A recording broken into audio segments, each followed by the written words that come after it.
Mr. Layton told me last night that if that was the situation, he'd be fully prepared to sit down with Stephen Harper and try to work out some kind of an arrangement, just as he would to sit down with you and Gilles Duceppe and anybody else who might be represented in the House.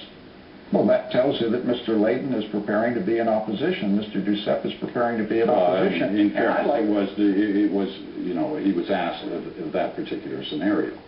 So the same question, goes to you. If that was the scenario, and Mr. Harper had the most seats but couldn't win the confidence of the House, what would happen? We cross that bridge when we come to it, in the sense that... But you said Canadians need to know what the different parties would do in a situation like that. All right, let's run it right out so we're all clear. If Mr. Harper wins most seats and forms a government but does not secure the confidence of the House, and I'm assuming the Parliament comes back, then it goes to the Governor-General. That's what happens. That's how the rules work.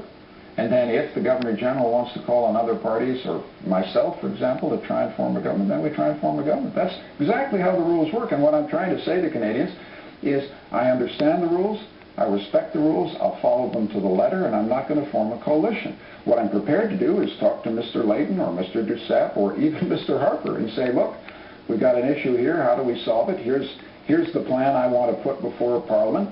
This is the budget I would bring in, and then we take it from there.